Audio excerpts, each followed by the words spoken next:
Major funding for KPBS Evening Edition has been made possible in part by Anderson Plumbing, Heating and Air, proud to support the mission of KPBS and privileged to serve San Diego clients. Anderson Plumbing, Heating and Air, helping homeowners maintain drain, heating, and cooling systems since 1978.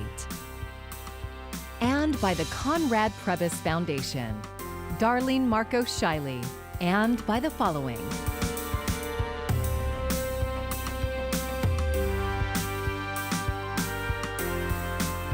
And by viewers like you. Thank you.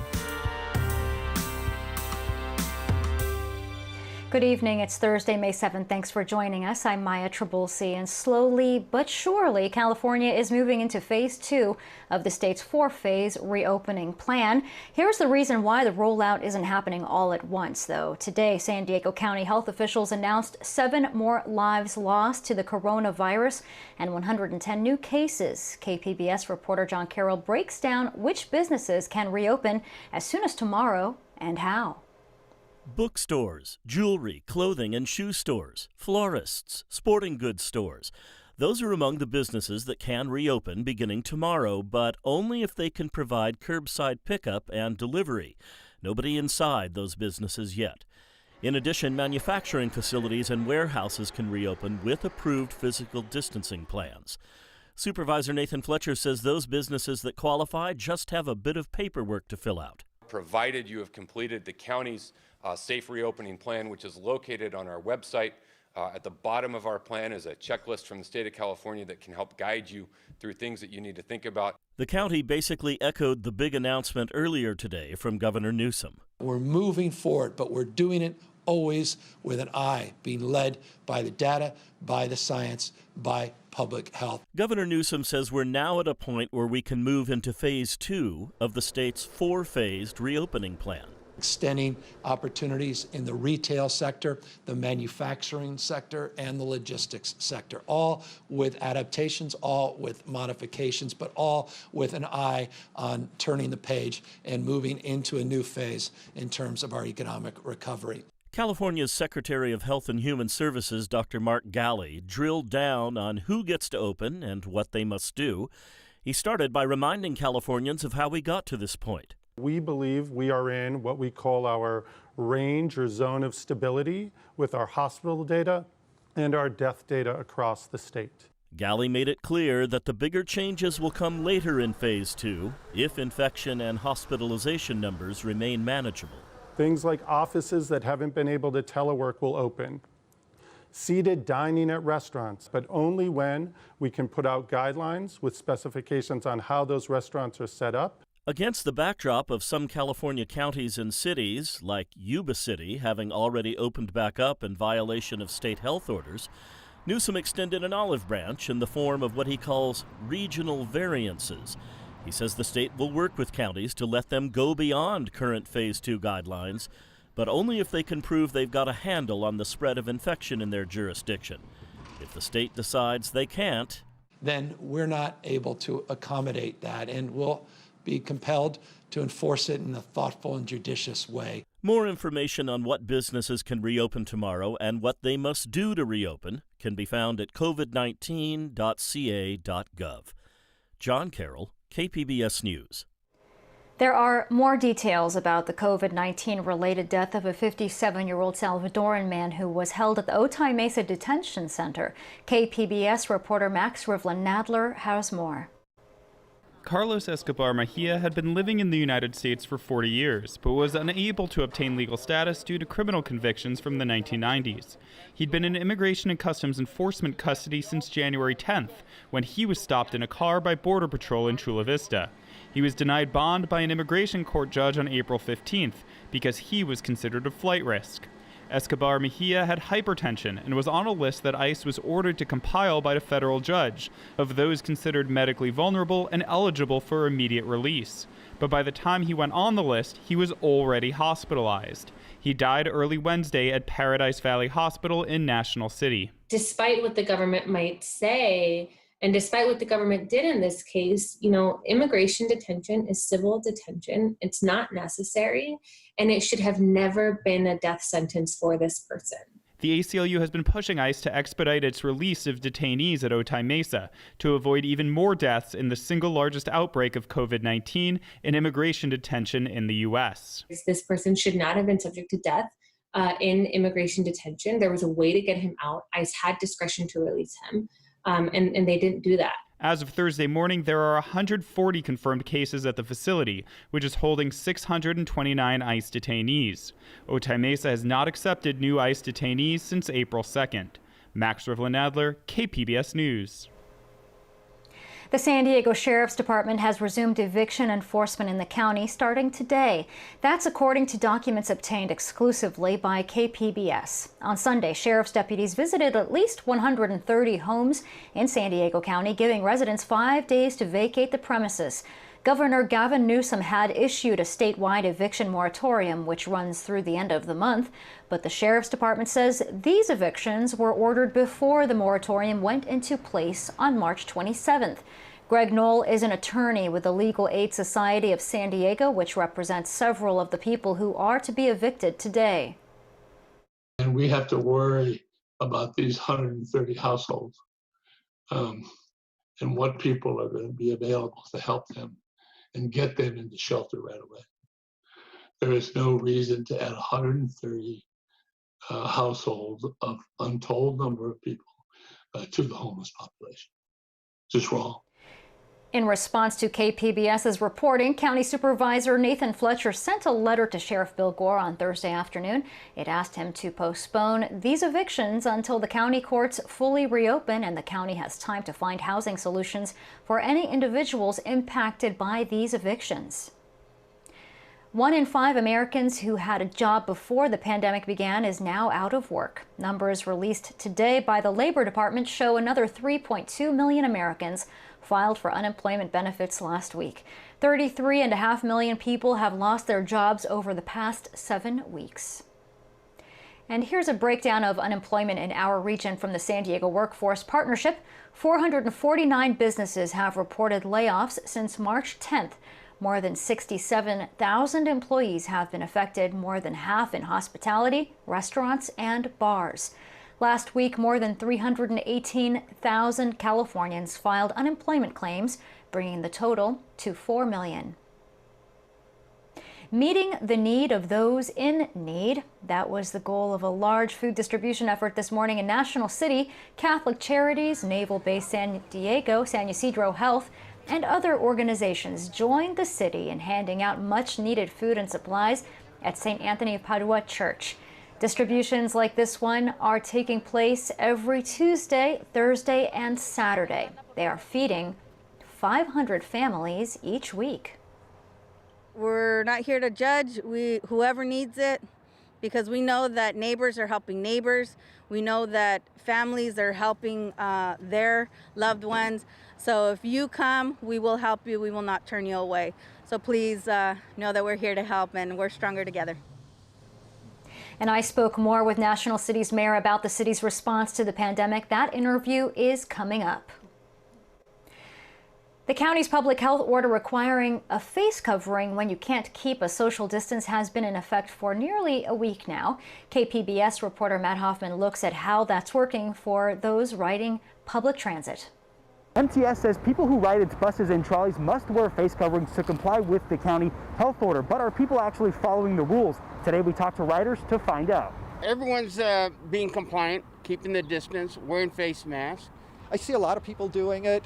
Not everybody, but if they're sitting away, then I'm not gonna be the mask sheriff, because it's not helpful. Majority of people are wearing face covering. You see here and there some that are not. While we were out in Old Town today, nearly everyone we saw was covering their faces. MTS says transit officers have had to write 2 tickets, though, in the last week to people not wearing them. Violators face up to $1,000 fine and/or 6 months in jail. Riders say they've seen transit officers have to remove people not in compliance. A lady got in, wasn't wearing a mask. One of the passengers actually confronted her with that. And she wouldn't get off, she wouldn't do anything, so they called the security people. They came and got her off.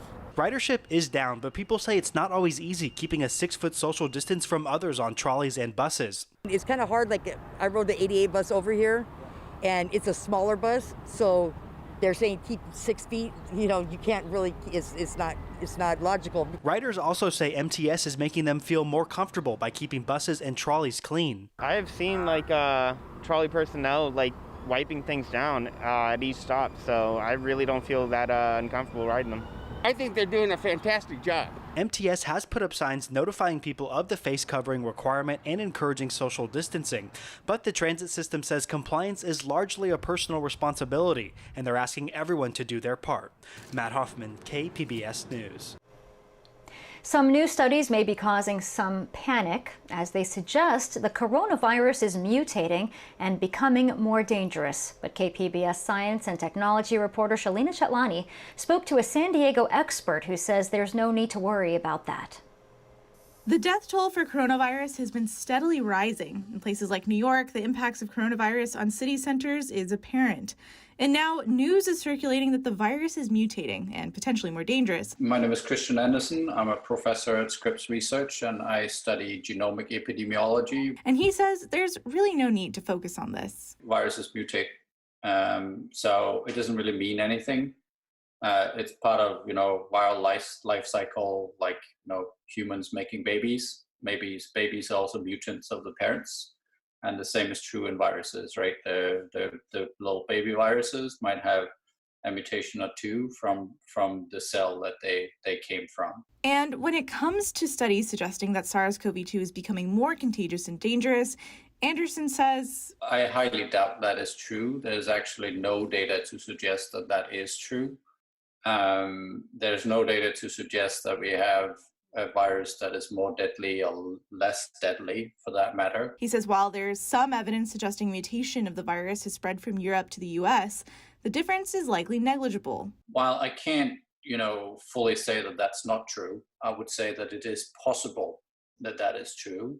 The data itself is far from conclusive. And the key point is that the virus is already transmissible and clearly deadly. This is not all of a sudden like a new deadly form of this virus. In fact, nothing is fundamentally different about the virus, right? The virus as it was, right, is really transmissible already. And when it comes to a vaccine, Anderson says the mutations don't make much of a difference either.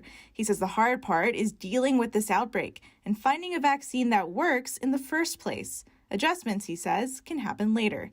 Shalina Chatlani, KPBS News. Chula Vista leaders are planning to reopen trails and parks tomorrow morning. Residents will be allowed to jog, hike, bike ride, and use off-leash dog parks. You cannot, however, have organized events or even team games. Picnics are also not allowed. Same family households can be in groups of 10, and then face coverings are also required. Courts, fields, playground equipment, and restrooms will remain closed. And also tomorrow, the DMV is reopening 25 offices across the state, and that includes offices in San Marcos and the San Diego location on Normal Street in Hillcrest. The limited reopenings are to help customers with appointments that require an in-person visit. You're still encouraged to use online services as much as possible. A local 94-year-old World War II survivor is back home tonight after beating the odds and the coronavirus. Family and friends were on hand in El Cajon as Ben Pack came home after spending 30 days in the ICU. Pack is one tough guy, all right, having survived the war, COVID-19, cancer, heart disease, TB, and the Great Depression.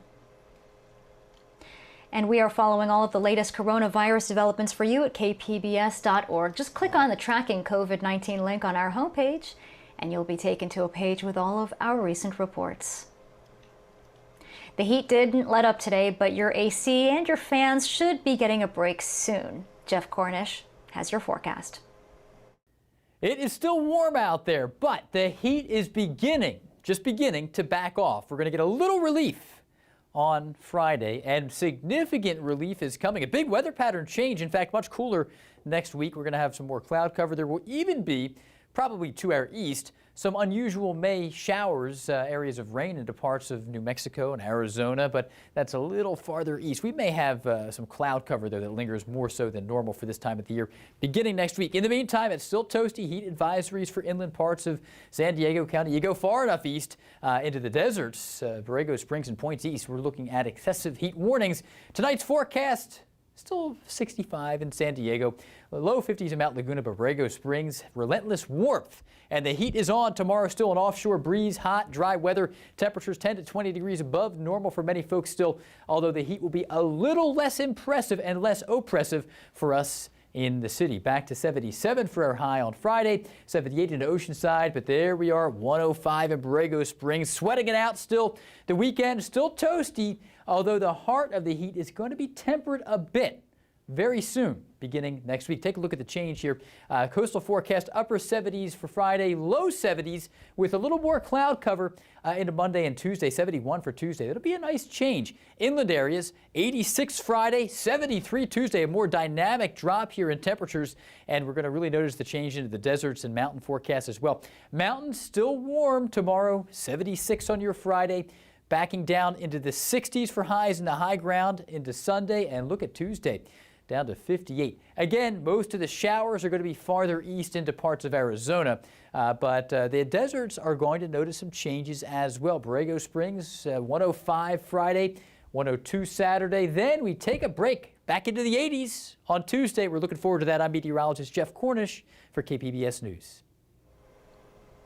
Until recently, San Diego's legal cannabis industry was seeing slow and steady growth. But like so many other sectors of the economy, it's been hit hard by the coronavirus pandemic. KPBS Metro reporter Andrew Bowen has more on what that means for the future of legal pot in San Diego.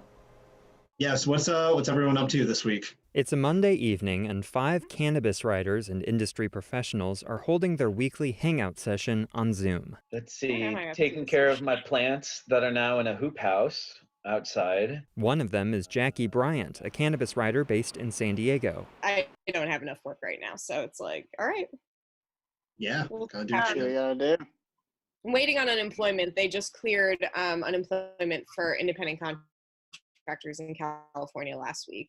Bryant visited a San Diego dispensary recently. She told me it feels safe, but less enjoyable than it used to be. Spacing everybody apart, everybody's got PPE on. It's a very regimented, isolated, impersonal, sanitized, like kind of freaked out situation. Honestly, it feels like we've gone back into prohibition a little bit. Like it just kind of, the whole thing's honestly like a little depressing. Like I'm glad it's open and I'm glad it's there, but it's a little sad.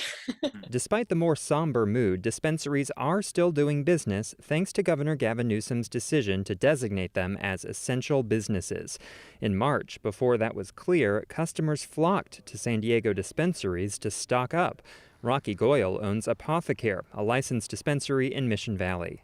In the initial phases of the lockdown, sales saw a big boost, really unexpected boost. Same thing we saw at the grocery stores and kind of all around town.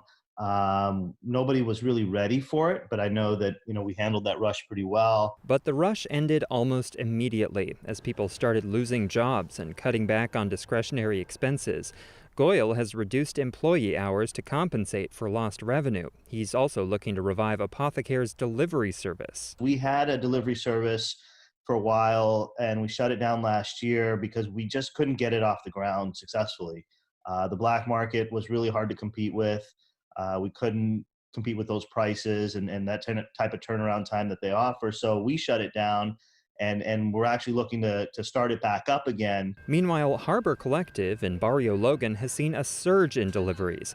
But less than 2 miles from the convention center, the shop has suffered from the evaporation of the tourism industry. Chief Compliance Officer Andrew McPartland said July would always bring a surge in business, with customers visiting for Comic-Con, San Diego Pride, and other summer events. With everything canceled, that's a lot of lost business. Not to mention, we just had the 420 that people were waiting for arguably 10 or so years, where the entire month of April was 420. And then most people had to not only shelter in place, but, events all over the country and all over the state were canceled that would have raised huge revenues for both the local and state markets. McPartland said at the very least, he's glad dispensaries were allowed to stay open. Being declared an essential business is a huge step in the right direction for us, and making sure that the patients and the consumers are really protected and able to get a secured quality product that we know has been tested and healthy and is untainted. At the same time, most cannabis entrepreneurs agree the current situation is a setback for the legal market. Even before the pandemic, licensed pot shops struggled to compete with the untaxed, unregulated black market. Goyle says he doesn't expect an enforcement crackdown anytime soon. I get from a consumer's perspective, it's difficult to know, hey, is that illegal? Is it legal? And frankly, I don't know that a lot of consumers care as much, right? Especially right now where there's so much uncertainty economically. If something's cheaper, you're not going to ask a lot of questions, I think, about it. You're going to just go and do it and buy it. A setback for legal cannabis has consequences for the city of San Diego, too. Just a few months ago, city officials were counting on revenue from the local cannabis business tax to help close a budget deficit. Now, those hopes have gone up in smoke. Andrew Bowen, KPBS News. In an effort to fight the pandemic head-on, National City was the first city in San Diego County to require facial coverings in public. Even so, the city, like many others, continues to see numbers headed the wrong way. I spoke with National City Mayor Alejandro Solis about the plans for National City going forward. By and large, the South and East counties of San Diego continue to get hit harder by the virus. And now the governor is setting the plans for phase 2 of opening. How are your hospitals doing? And are you feeling pressure because of the potential spike in cases that may happen just south of the border in the next couple of weeks? Well, we know that, we have one hospital in National City. We have several health clinics, and we know that Paradise Valley is in constant contact with the county of San Diego.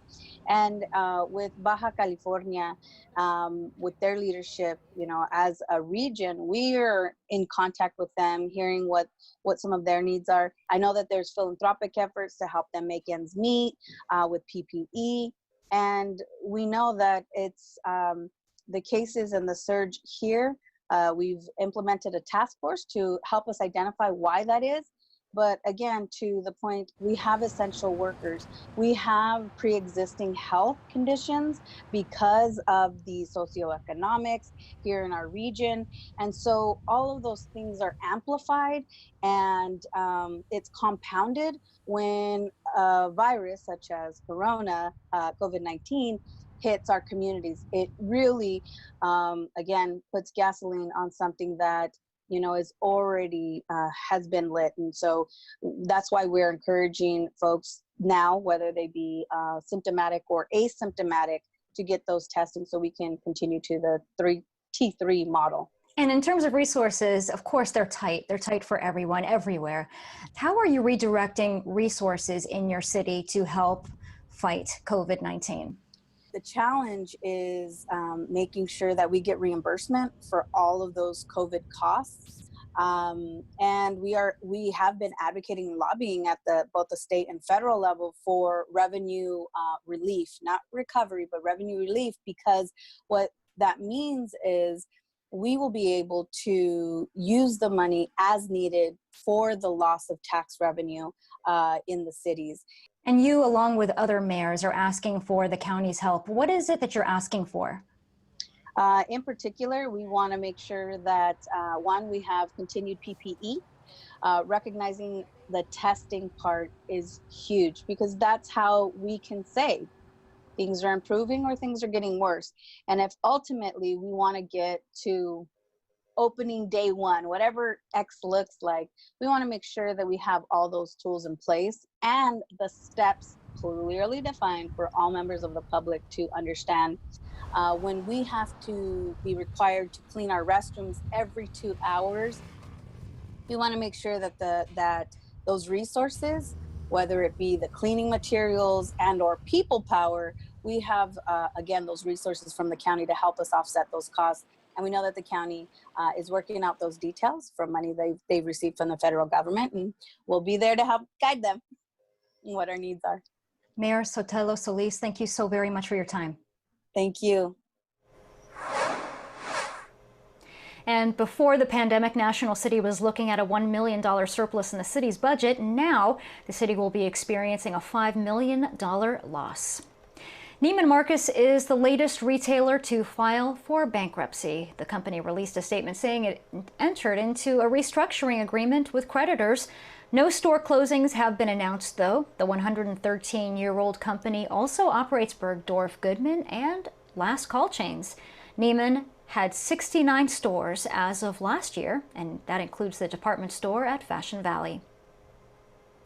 An update now on our top story. Tomorrow, more businesses will be allowed to reopen across California. Bookstores, jewelry, clothing, and shoe stores, florists, and sporting goods stores can reopen. But that's only if they can provide curbside pickup and delivery. No customers can go inside to browse.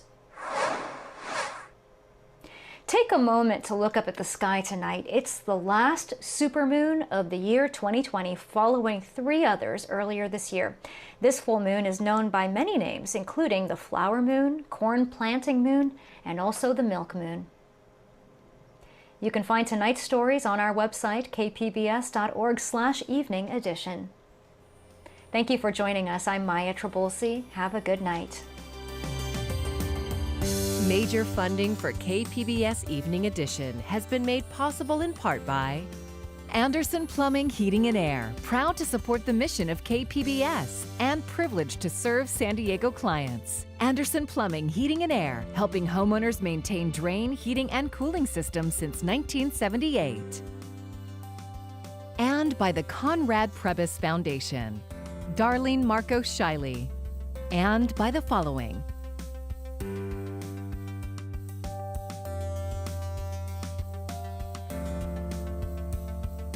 and by viewers like you.